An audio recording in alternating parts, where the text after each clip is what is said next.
네, 안녕하세요. 제가 자산 배분에 대한 얘기를 카카오 펀드를 빌어서도 많이 말씀을 좀 드리고 있는데요. 질문자 중에서 이거 왜 하냐, 자산 배분에 대해서 부쩍 늘었습니다. 그래서 이걸 좀 더 구체화시켜서 계속 반복 숙달하는 게 중요하다 보니까 다 이유가 있어서 자산 배분하는 거거든요. 그래서 오늘 영상도 그런 차원에서 한번 찍어봤습니다. 일단 자산 배분 펀드라고 그러면 카카오의 합리적인 그리고 믿음직한 펀드 같은 게 있을 거고, 그 다음에 뭐 TDF 같은 것들도 이제 포함이 되는데요. 연금으로 많이 소개받으신 펀드들이죠. 이게 장점들이 장기 투자할 때 이 자산 배분을 하면은 여러 가지 장점들이 있겠지만 정기예금이 워낙 금리가 떨어져 있잖아요. 낮다 보니까 금리보다는 수익률이 좀 높을 가능성이 있겠다. 이게 가장 핵심적인 장점입니다. 그래서 국민연금 등 공적 연금 운용 기관들도 이미 이렇게 자산 배분이란 형태로 운용을 하고 있는 거죠. 그래서 작년 한 해의 경우에도 9.7%나는 좋은 수익률을 내기도 했고, 이게 올해 자산 배분 목표라고 이 신문 기사, 언론 같은 데도 나와요. 국내 주식이 한 20%, 올해는 조금 줄였네요. 한 17% 정도 되는 거고, 해외 주식을 조금 더 늘려서 주식을 두 개 합치면 무려 한 40%가 넘는 한 41%, 42% 정도가 국내 주식이죠. 국내 채권이 38%, 뭐 이렇게 이제 자산 배분을 하고 있다라는 게 우리나라 국민연금이나 전 세계적인 연금 운용 기관들의 트렌드라는 겁니다. 그러니까 우리도 개인적인 연금도 이렇게 운용을 해보면 단기적으로 대박을 내는 거는 힘들 수는 있더라도 배분이 돼 있으니까 몰빵이 아니잖아요.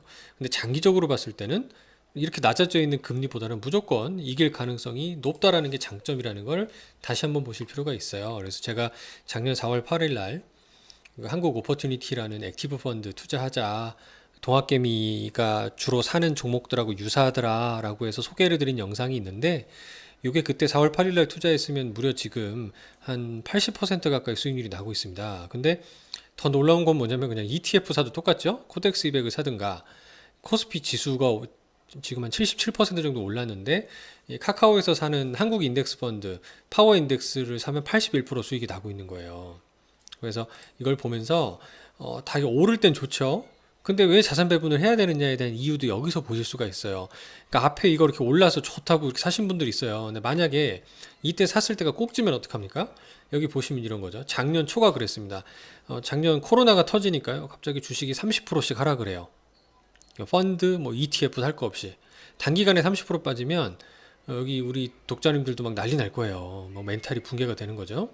이런 걸 위해서 막기 위해서 자산 배분을 하는 첫 번째 방법이 뭐냐면 주식과 채권을 나눠보는 거예요. 그러니까 예를 들어서 이런 거죠. 여기 제가 하나 예를 드는 그 일단 국내 주식하고 국내 채권으로 분산해보는 나눠보는 방법.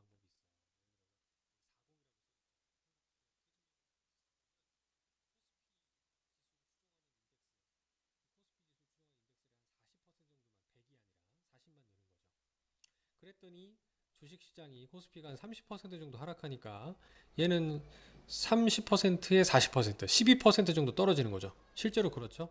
조금만 떨어지죠. 그러니까 하락할 때 자산 배분을 해놓으니까 안 떨어지는 게 아니고 조금 적게 떨어지겠구나라는 장점이 있어요. 근데 이거에서 하나 더 나가면 뭐가 있냐면 주식을 꼭 한국 주식만 투자할 거냐, 채권을 꼭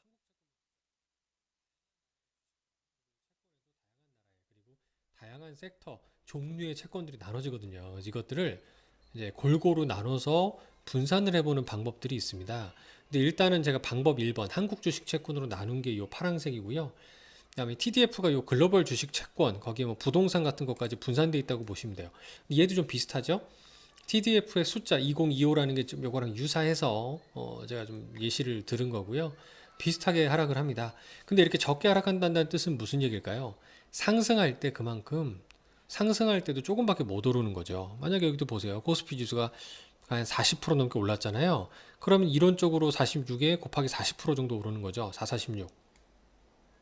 그죠? 이거 그거보다도 못 올랐죠.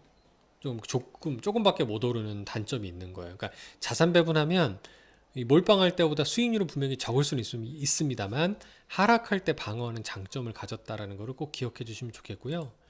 그래서 이게 이 앞서 제가 파란색으로 보여드렸던 한투의 퇴직연금 인덱스 40이란 거하고 그다음 보라색이었던 삼성의 한국형 TDF 2025 우리나라에서 가장 먼저 나온 TDF죠.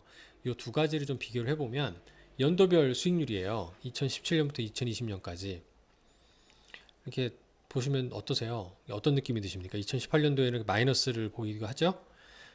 이제 핵심은 뭐냐면 자산 배분하는 걸 보니까 야 연간 수익률로 이렇게 비교를 해보면 확실히 은행예금보다 낮구나라는 특징을 좀 찾아보실 수는 있을 것 같아요. 좀 자신감을 가져볼 수 있고 대신에 주의하실 점은 자산 배분하더라도 2018년도 사례처럼 웃기죠. 코로나 때 하락한 게 아니라 이때는 너무 빨리 급반등을 해서 연간으로는 플러스가 됐고 오히려 2018년 같을 때가 손실 날 수도 있어요. 적지 않은 손실이죠. 1년간 5%가 넘는 손실이니까. 근데 하지만 이때를 견뎌내면 어때요? 13%, 7%, 6%, 14%. 다 은행 예금보다는 높은 수익률로 귀결되는 것을 볼 수가 있으니 이렇게 자산 배분에 좀 힘을 믿고 한번 자산 배분 형태에도 관심을 가져보자라는 말씀을 드리고 싶습니다. 감사합니다.